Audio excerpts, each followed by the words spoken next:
On a dark September night in 1931, the British fishing boat Zealandia was dredging the bottom of the North Sea, 40 kilometers offshore. What they brought up with their catch would transform our view of the planet we call home. A lump of freshwater peat, with a 20-centimeter harpoon head stuck inside, carved from the antler of a red deer. That's a strange thing to find in the ocean, and strange things call for further investigation. Over time, other prehistoric objects dating from the Mesolithic period have been recovered from those dark depths, in fishing nets, and by marine archaeologists searching the seafloor. Tools, weapons, and the remains of animals such as mammoths and even lions. How did all these things get there? Well, there is only one logical explanation for this: that part of the sea floor, now 40 meters below the surface, was once dry land, a place covered in vegetation where people lived. You've probably heard of Atlantis, the mythical ancient land that disappeared under the sea. Well, thanks to recent advances in mapping technology that can see deep under the oceans and even under the ocean floors, scientists really are discovering lost lands, and not just small islands like Atlantis. They have found whole continents that could be treasure troves of minerals and fuels to power our future. I'm James Stewart, and you're watching Astrum Earth. In this video, we'll explore continents you may never have heard of. Continents that have disappeared under the water, have been crushed into fragments, and have been dragged down under the Earth's crust. Lost continents that hold the keys to understanding this planet in which we live. The vanished land, where that barbed spearhead was discovered, has now been mapped and is called Doggerland, after the Dutch boats that fished this part of the North Sea. But nearly a century after that discovery was made, we still know less about what lies beneath our oceans than we do about the surface of the moon. But geologists are beginning to understand how the continents that make up our planet are changing over time. We like to think of the land we stand on as something solid, something permanent, but that is actually not the case. On the other side of the world from where the Zealandia was dredging the seafloor lies Zealandia, a continent twice the size of India, 94% of which is currently underwater. Only the islands of New Zealand, which are just the very highest parts of a vast mountain range, poke out above the surface. The rest of it has sunk, a whole kilometer down beneath the waves. We still don't know how much of this lost continent was once dry land. And until very recently, we didn't even know that Zealandia existed at all. The search for a large continent hidden in these waters goes back a long time in history. In 1642, the Dutch explorer Abel Janszoon Tasman discovered New Zealand, previously unknown to Europeans. Even though Australia was already known, they believed that there must be another large continent on the opposite side of the world, a large land that would balance out the mass of Europe and keep the world stable, and it was this land that Tasman was sent to discover. What he found was the South Island of New Zealand, not the large continent that he had been looking for. Perhaps he was disappointed with his discovery because he never set foot on this new land. He did, however, give his name to the Tasman Sea, between New Zealand and Australia. It took 375 years until we came to understand that Abel Tasman had in fact discovered his large continent. So how was it possible for Zealandia to go unnoticed for so long? The answer is simple. It is very difficult and very expensive to explore what lies at the bottom of our oceans. Oceans cover 71% of our planet, yet most of this enormous area remains unexplored. The outline of Zealandia only became visible once satellite technology allowed mapping of small variations in Earth's gravity. One other thing that may have hindered discovering lost continents is that until recently, we didn't have an agreed definition for what a continent actually is. It is an area or a kind of landmass, right? But that's pretty vague. So, to classify as a continent, you, firstly, have to be a large, continuous geological area with a high elevation. Secondly, you need a wide variety of rocks. And thirdly, you need a thick crust. This differentiates a continent of varied rocks that is 20-40 kilometer thick from more recently formed seafloor, which tends to be entirely igneous rock and much thinner, typically less than 10 kilometer thick. Analysis of satellite imagery and of rock samples from the ocean floor allowed GNS Science, a leading New Zealand research institute, to confirm in 2017 that Zealandia is a true continent, separate from Australia. Very little is yet known about it, but that's not entirely surprising because it is a huge area to explore, almost the size of Australia, and in very deep water. You may be familiar with the movement of the tectonic plates that make up Earth's continents, and how they have moved around the surface with time, how they are still moving. But the picture that is now emerging appears much more complex. As these continents slowly drift around, they are pulled apart, opening new oceans, and they're forced together, creating vast mountain ranges. Mountains, such as the Alps and the Himalayas, seem astonishingly high to us. But in reality, the surface of our planet is almost completely smooth, as it is constantly pulled into shape by the force of gravity. If smooth isn't the word that comes to mind when talking about our planet's surface, let me compare it to a football or a soccer ball. On that scale, our highest peak, Mount Everest, would be less than the size of a grain of sand. The oceans that cover most of the surface of our planet would be no thicker than a layer of plastic food wrap. It's all a matter of perspective. Admittedly, though, things from our point of view are more dramatic. As the continents drift around the surface of our planet and are pushed into each other, this gravitational pull causes parts of the crust to sink, and in a seesaw effect, other parts rise. In addition to all this movement, climate change causes ice ages that last for tens of thousands of years, which means that vast quantities of the planet's water becomes locked in glacial ice. The warming of our planet then causes the ice to melt and flood into our oceans again. Following a warming period around 18,000 years ago, sea levels rose by 120 meters. All around the globe, huge areas of land have gradually disappeared under the sea. There is more to this story than just rising sea levels, though. As our planet cools and warms, this affects the stability of the Earth's crust and the way it floats on the thick layer of magma that makes up most of our planet. If we go back to the North Sea, or rather the sea floor, where our story began, we can imagine what it would have been like there on the day when a hunter lost one of his most prized possessions, his hunting harpoon. As he followed his prey, the land beneath his feet was as solid as the ground you or I set foot on when we step outside our front doors. Unless you live on a houseboat, of course. There were mammoths and deer to be hunted, as well as cave lions that roamed these lands. As the planet warmed, the herds of animals moved north to graze on new fertile pastures, and the people who hunted those animals moved north with them. But when the hunter dropped his harpoon, the land beneath his feet was far from stable. It was moving, and it keeps moving even today. This part of the Earth's crust is still recovering from the vast weight of ice that pressed it down during what we call the last ice age, despite us still being in an ice age that began about 3 million years ago. And technically speaking, we are merely experiencing a warmer interglacial period. As the global climate changes, cooling, and then warming again, the ice caps grow or shrink, and the enormous weight of all this ice affects the land underneath. The north of Britain, for example, continues to rise, while the south is slowly sinking, a process known as glacial isostatic adjustment.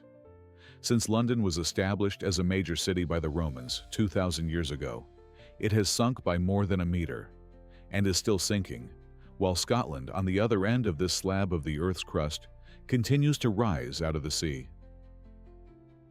Far to the north of our hunting man, Scandinavia was rising out of the magma upon which the thin surface crust of our planet floats, and it keeps on rising.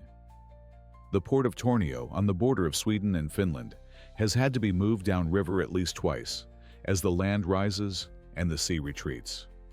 This is a worldwide phenomenon. New York City is slowly sinking, while further north, at Bathurst Inlet in Canada, an amazing series of raised beaches has been left behind as the land continues to rise out of the ocean.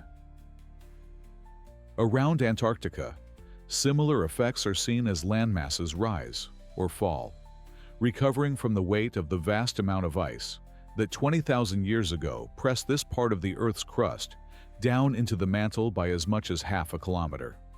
New technologies such as high-precision GPS monitoring reveal that the surface of the Earth recovers much more quickly from the loss of melting ice in Antarctica than it does in the Arctic. A 45-millimeter rise was recorded in just 1 year. Now, that may not sound a lot, but over a century, that is almost the height of a 2-story house. The ground beneath your feet is not just moving. It moves at different rates depending on where you are. The main reason why the hunting ground once walked by our ancestors disappeared beneath the North Sea is not because of the moving Earth's crust. It is due to the rise in sea levels since all that ice melted and flooded the oceans. Doggerland is still there. It is just hidden underwater, unlike the former continent known as Greater Adria. This is a continent that has not simply vanished beneath the waves. It has been entirely obliterated and dragged down underneath what is now southern Europe. New geological methods are beginning to reveal the story of a continent the size of Greenland that has completely disappeared. Parts of it are believed to have sunk 1,500 kilometers below the Earth's surface, and all that remains are some surface rocks that were scraped off as it was consumed into the Earth's mantle. So, what happened to Greater Adria? How can we just lose a continent? To understand that, we have to remind ourselves of where all our modern continents came from, and the accepted theory is that they form from the breaking up of a huge supercontinent we call Pangaea. The name is from ancient Greek, pan, meaning everything or all, Gaia, meaning Mother Earth. This supercontinent was formed from all the other continents coming together, in a cycle that seems to repeat itself about every 500 million years. Continents have formed, reformed, and disappeared ever since the outer crust of our planet cooled and solidified. Beneath the surface, our planet is molten rock, which is far more solid than the fiery red gloopy lava that we see pouring out of volcanoes when they erupt, but still moves like a boiling liquid.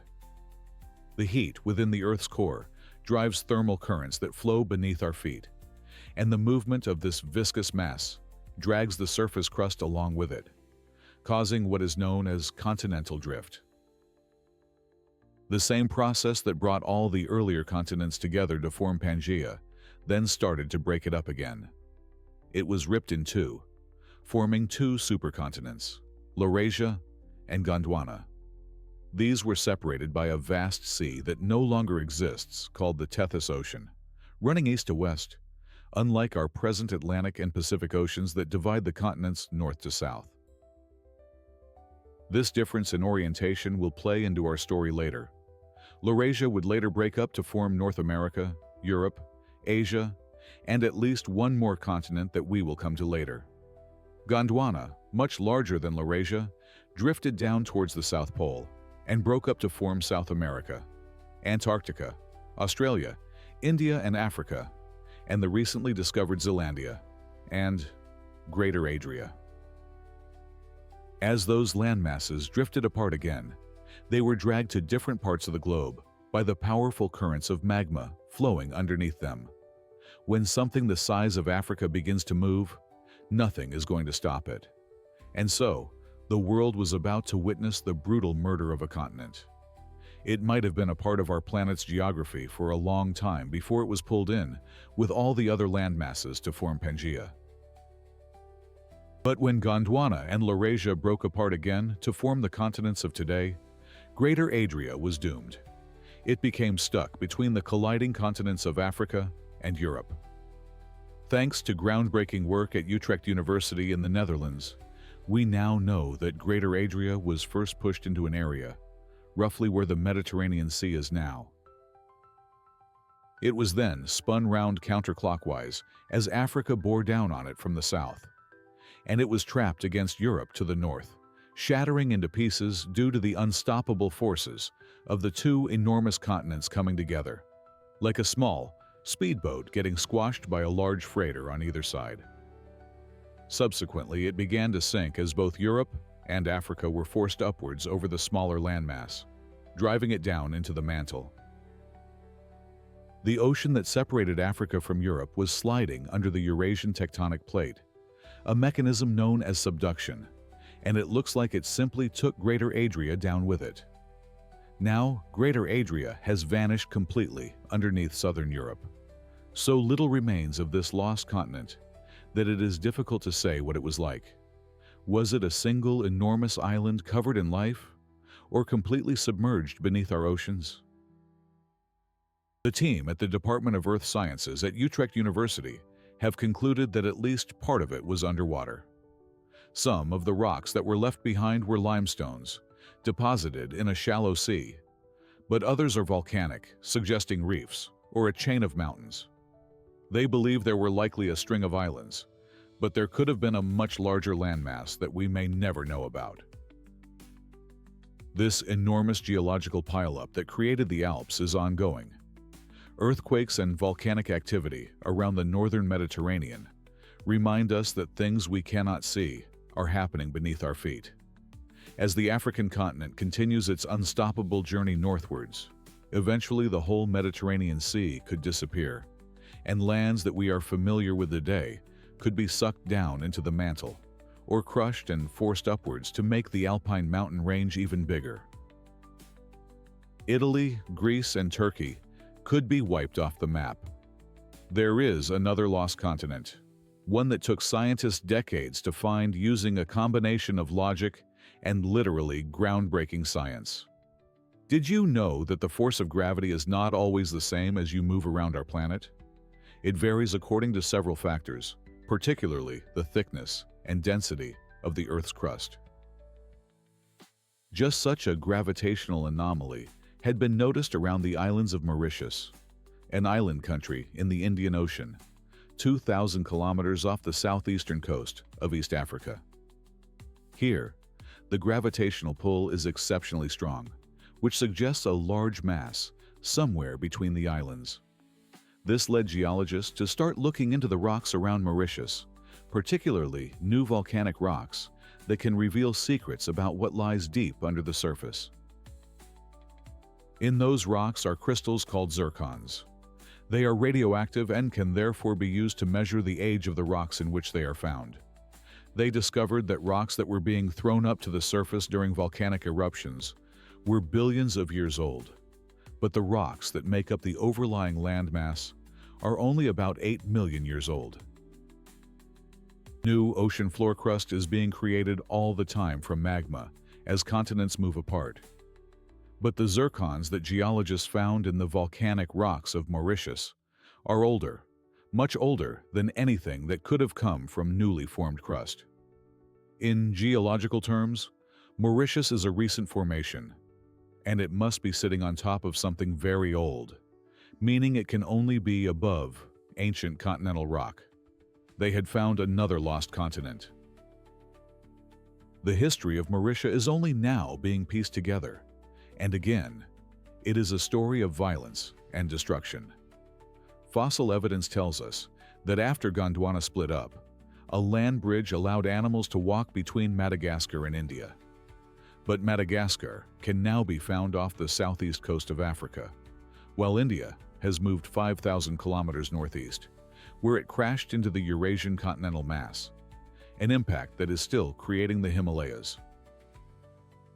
At some point, and for reasons we do not yet understand, that land bridge that we now call Mauritius was torn apart and was dragged down beneath the ocean floor. It has now disappeared completely, but fragments of its compressed and heated rocks are brought back to the surface during volcanic eruptions. How large Mauritius was, and how much of it is spread out beneath the floor of the Indian Ocean, is still a mystery. 10,000 kilometers away, on the edge of the Arctic Circle, a geological treasure trove could lie beneath the waves, believed to be yet another lost continent. Very much like Zealandia, it is a large, continental mass, with only the islands of Iceland visible above the surface. So, yeah, you've guessed it, that continent is called Icelandia. Although it could tell us a lot about the world that exists underneath our oceans that we know so little about, the discovery has already become controversial. For a long time, we assumed Iceland to be no more than a volcanic rock formation that has erupted out of the seafloor. Geological data, however, has never fitted well with that theory. For example, the crust underneath Iceland is 40 kilometers thick, which is what you would expect from a slab of continent, not from recently formed ocean floor, which is more typically only around 6 kilometers thick. This and other geological anomalies aroused the curiosity of scientists. A team led by Gillian Folger, professor of geophysics at Durham University in the UK, now believes that Iceland sits above an enormous tectonic plate of continental crust that stretches from Greenland to Europe. If this turns out to be correct, then the way in which the former supercontinent of Pangaea is believed to have broken apart will have to be reconsidered. But that is not what is so controversial about this theory. The discovery of Icelandia is hugely political and is being discussed in corridors of power across the globe. If it can be proved that Iceland sits on an enormous seabed that is an extension of their continental landmass, the country could be granted exclusive rights by the United Nations to the mineral resources contained in that area. Continental crust is where all our minerals are found. Just as Doggerland, or what is now that part of the North Sea, was once dry land, Icelandia could once have been dry land too, rich with forests and swamps, the conditions in which fossil fuels such as oil and coal are formed. New ocean crust does not contain these sources of hydrocarbons, but if areas of the ocean floor are found to be former continental landmass, well, that changes our view of what might be hidden down there.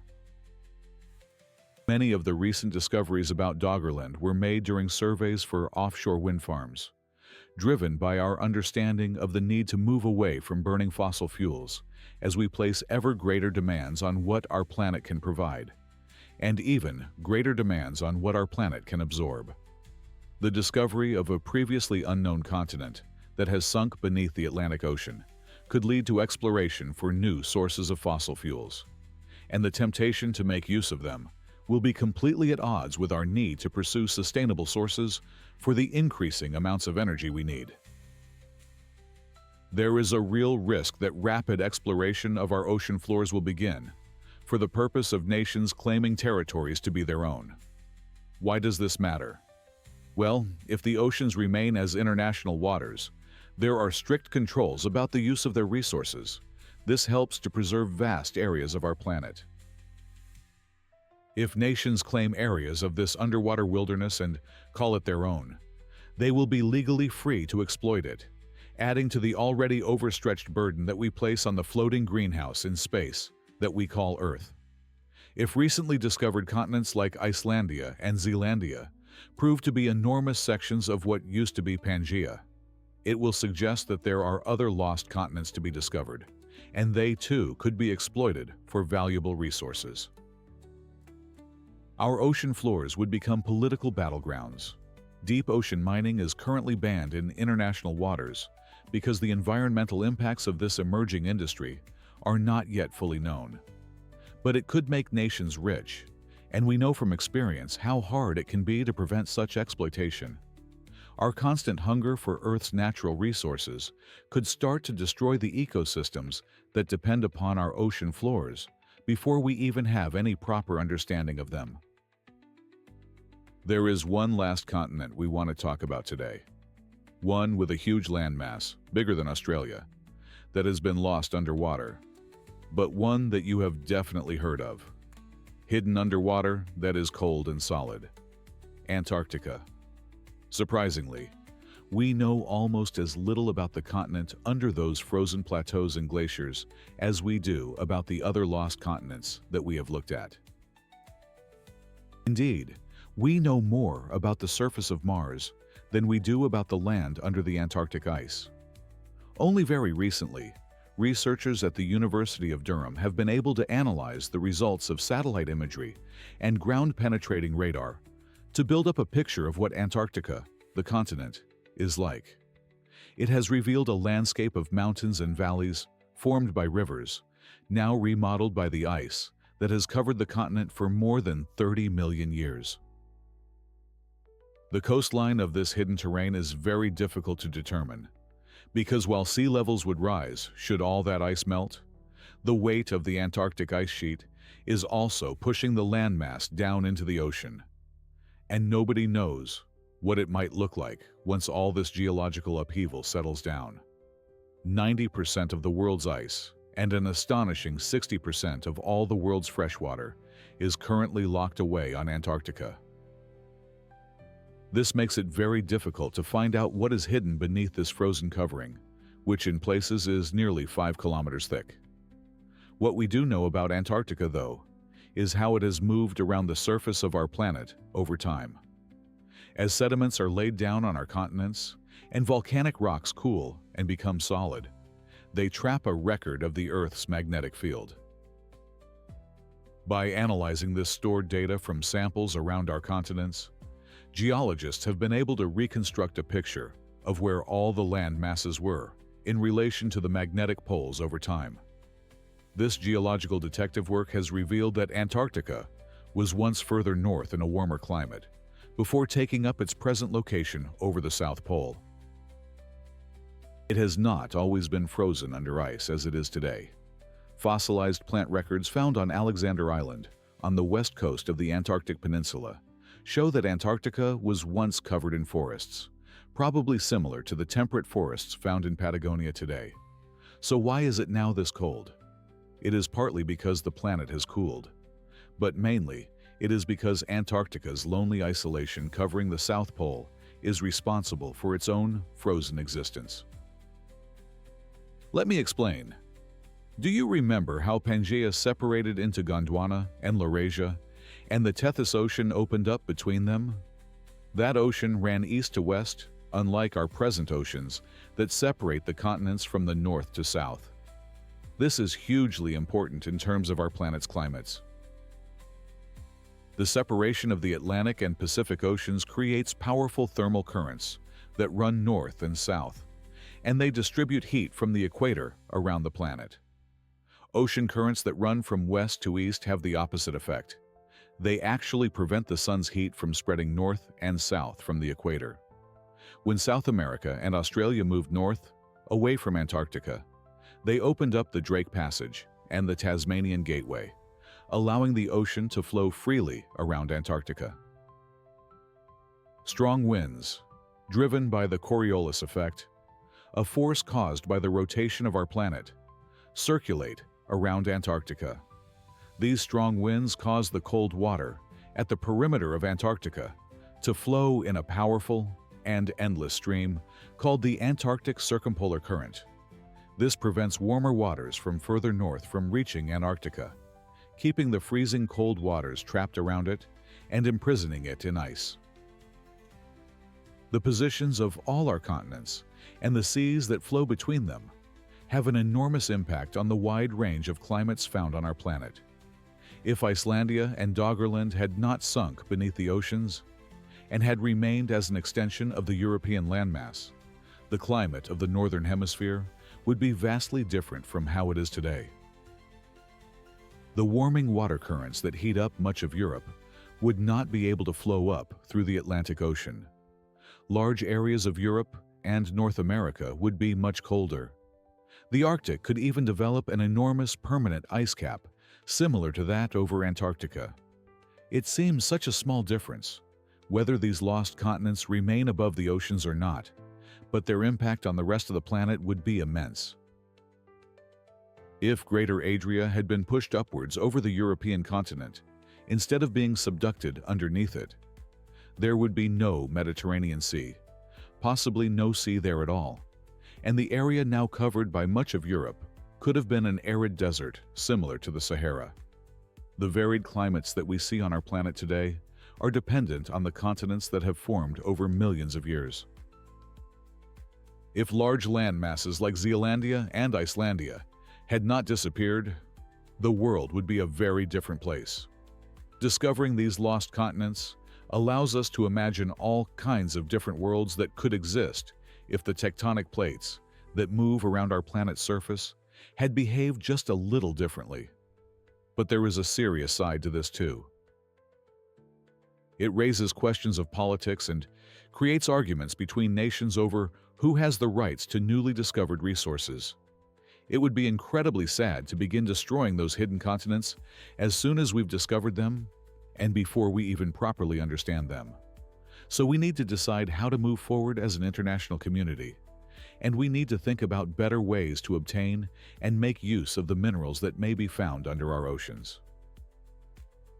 Be it sunken, crushed, or frozen over, it's crazy to think how long these continents went unnoticed, and it raises the question of how many more are waiting to be discovered. Despite our species having inhabited our planet for hundreds of thousands of years, we clearly have so much more to learn about it.